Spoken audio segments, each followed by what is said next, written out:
Jak się masz? My name is Borat.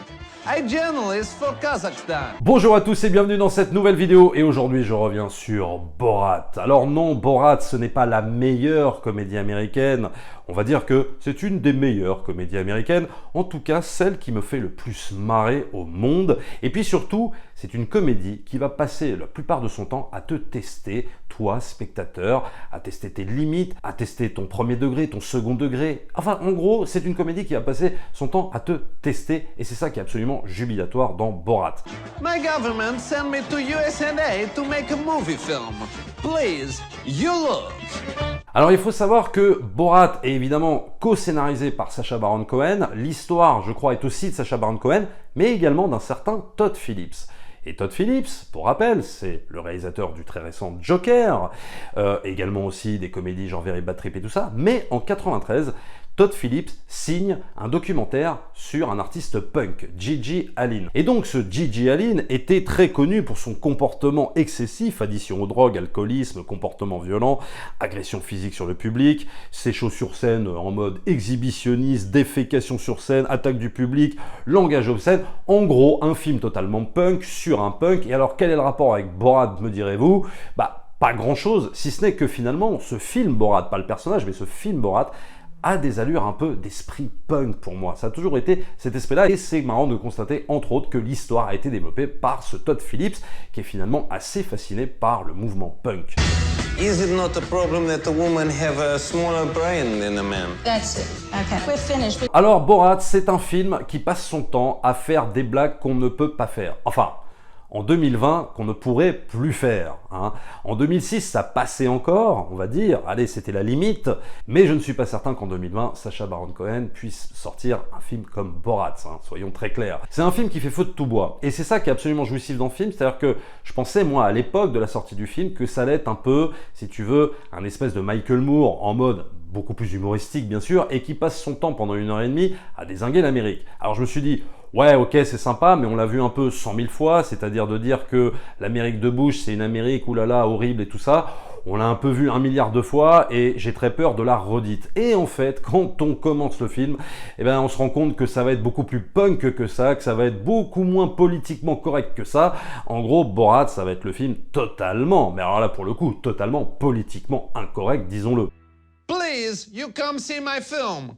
If it's not success, I will be executed. Et alors évidemment on commence par cette scène avec les féministes, alors scène que évidemment j'adore, parce que là t'as le personnage de Borat qui va se confronter à 5 ou 6 féministes, tu sais, alors les féministes les plus hardcore, celles qui sont là comme ça sur leur chaise, sans sourire, tu sais, vraiment toutes crispées là comme ça, et lui ce qui est drôle c'est qu'il va s'amuser à les provoquer, à les pousser dans leur dernier retranchement, il va leur dire sans cesse mais souriez un peu plus et tout ça. Give me a smile, baby. Why angry face? Well, what you're saying is very demeaning.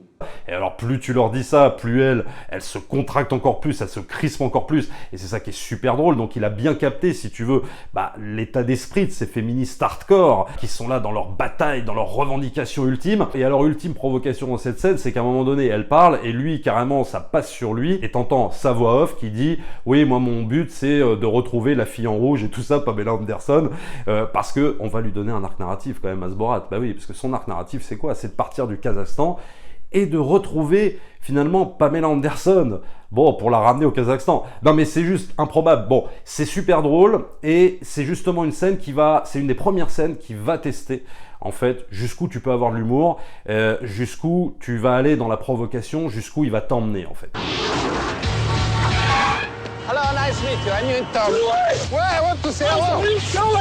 Et alors la scène la plus emblématique pour moi par rapport à cette thématique d'identification au personnage, jusqu'où tu peux aller par rapport à l'humour, à la provocation, c'est évidemment la question des Juifs. Parce que Borat est un personnage évidemment détestable. C'est-à-dire que si il ne faudrait pas plus de gens comme Borat dans la vie, il faudrait plus de films comme Borat en fait dans la vie, parce que je pense que ça détendrait tout le monde, c'est-à-dire ça détendrait un petit peu tout l'esprit communautaire aux États-Unis, ça détendrait un petit peu tous les gens qui vont te dire à partir du moment où tu leur as dit un truc, ah vite je vais monter une association parce que tu m'as dit ça, etc., etc. C'est-à-dire tout le monde est replié dans son petit univers, dans son petit truc, et se sent évidemment totalement offensé. Et alors Sacha Baron Cohen, lui le but c'est de dynamiter tout ça et de mettre un petit peu tout le monde d'accord. Et le truc c'est qu'il va y avoir donc cette question des Juifs où où en fait Borat est totalement un personnage donc machiste, antisémite, sexiste, homophobe et tout ce que tu veux.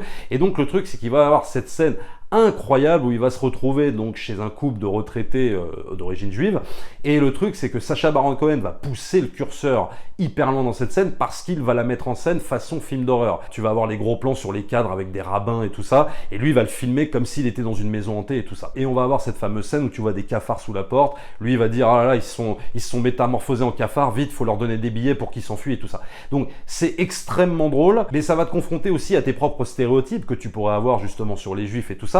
Et Sacha Baron Cohen va jouer évidemment de ça, et c'est ce qui est absolument jubilatoire. Et je me souviens d'une discussion totalement improbable avec un collègue à l'époque qui vient me voir et qui me dit ouais t'as vu Borat? Je lui dis bah ouais, et il me dit mais putain ce film il est super antisémite.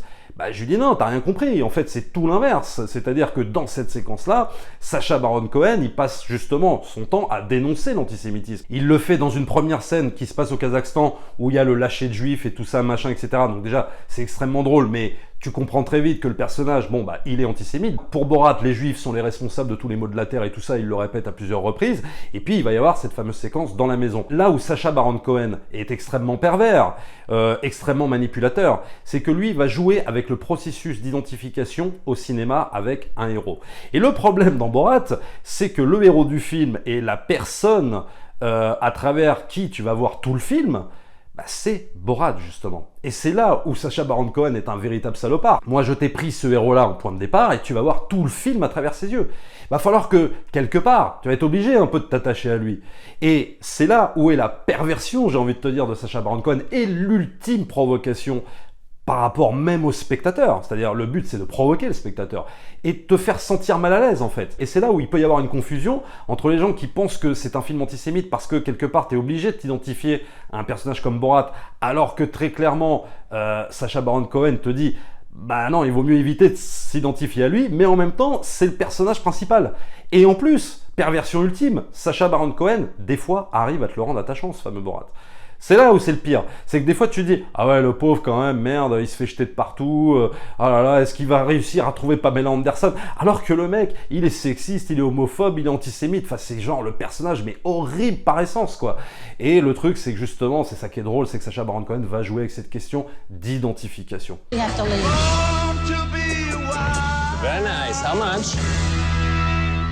Alors après, il va y avoir évidemment l'humour potage, pipi caca, etc. Et alors là, c'est très drôle parce que, en général, moi, dans ce genre de film, je suis pas très fan de ce genre d'humour. C'est vrai, j'aime bien de temps en temps, ça me fait marrer vite fait. Mais en général, ça me fait pas rire. Mais dans Borat, quasiment tout me fait rire. Voilà. Mais je sais pas pourquoi. Alors là, je serais incapable de te l'expliquer. Mais la séquence dans l'hôtel, quand ils se battent entre lui, Azamat et tout ça, et qu'ils sont à poil et qu'ils courent dans l'hôtel... je sais pas, moi, Michael Youn, il ferait la même chose, ou Cyril Hanouna, ou j'en sais rien, bah ça me fait pas rire, mais chez Sacha Baron Cohen, ça me fait hurler de rire. Je sais pas, peut-être la mise en scène du mec, j'en sais rien, je sais pas, incapable de te l'expliquer, c'est con, c'est bête, c'est une scène qui sert presque à rien, mais ça me fait vraiment rire. We support your war of terror. Kazakhstan is great. Alors après, sur les séquences, est-ce qu'elles sont vraies, est-ce qu'elles sont arrangées, est-ce qu'elles sont montées ?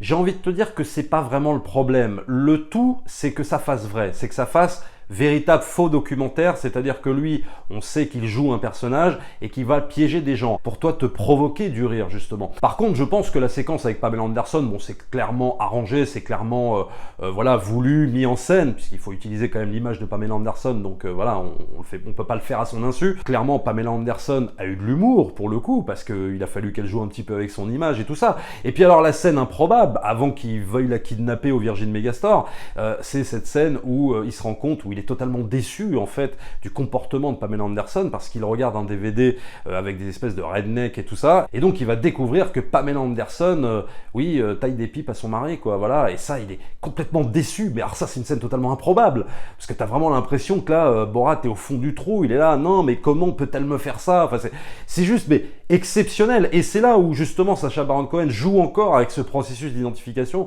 c'est-à-dire que t'aurais presque de l'empathie pour ce mec alors que tu te dis putain homme, il est horrible quoi, vraiment de A à Z ce mec. Et le truc c'est qu'il arrive à travers certaines séquences à ce que tu ressentes un peu de tristesse finalement pour ce pauvre Borat quoi. Et c'est juste mais incroyable de perversion de la part de Sacha Baron Cohen, et c'est ce que j'aime justement dans ce film, c'est justement de te faire comprendre que faut pas tout prendre au premier degré en fait.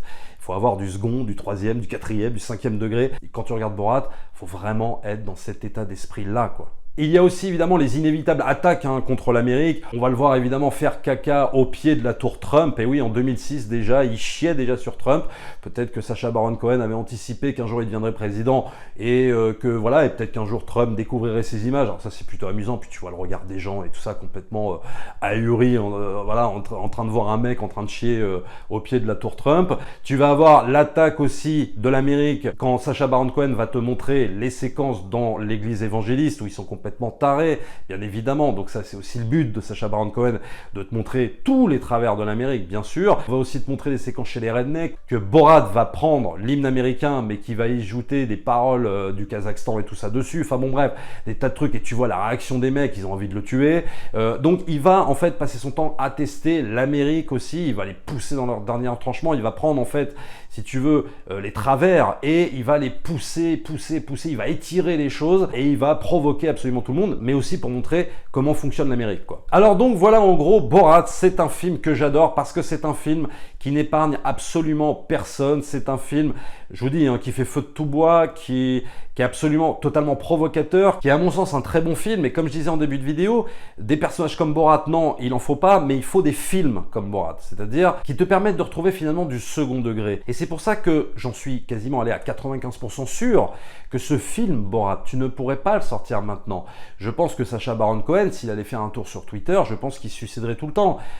C'est insupportable, c'est-à-dire que maintenant, c'est tout premier degré. Tu vois, il n'y a plus de second degré, ça n'existe plus. Et en plus, on est en plein dans cette espèce de génération offensée, c'est-à-dire cette génération qui rêve de tout interdire, qui n'a plus de recul, en fait, qui n'a plus d'humour du tout. C'est-à-dire qu'à chaque fois que tu vas dire un truc, limite, on va te faire un procès, on te taxe de n'importe quoi, d'homophobe, de macho, de machin, de tous les maux de la terre, parce que, je sais pas, t'as émis une opinion sur un truc et d'un seul coup, ça y est, ça passe plus, parce que maintenant, il n'y a plus rien qui passe. Donc, si tu veux, un film comme Borat maintenant, moi, je suis persuadé que Netflix remettrait Borat sur leur plateforme. Je suis certain que 3 jours après, tu as 5 associations qui vont demander à Netflix de retirer Borat, quoi. J'en suis presque sûr. Enfin, ce serait intéressant de voir si un jour ils remettront Borat, tu vois, que ce soit Prime Video, que ce soit Netflix ou d'autres plateformes, et de voir tout de suite les réactions. Parce que je pense qu'un film comme ça ne passerait plus. Quand tu vois que certains demandent à retirer Ace Ventura parce que je sais pas quoi, c'est transphobe ou je sais pas quoi, tu te dis qu'un film comme Borat, ça ne pourrait plus passer, très clairement. Et c'est réellement dommage, c'est-à-dire qu'en 2006, je pense que c'était la limite. C'était vraiment la limite, et je pense que maintenant Sacha Baron Cohen ne pourrait plus faire de films comme ça. Et la provocation ultime, c'est que Sacha Baron Cohen va même jusqu'à jouer la carte du personnage de Borat, même en conférence de presse. C'est-à-dire qu'en conférence de presse, Sacha Baron Cohen n'apparaissait pas sous les traits de Sacha Baron Cohen, il apparaissait sous les traits de Borat.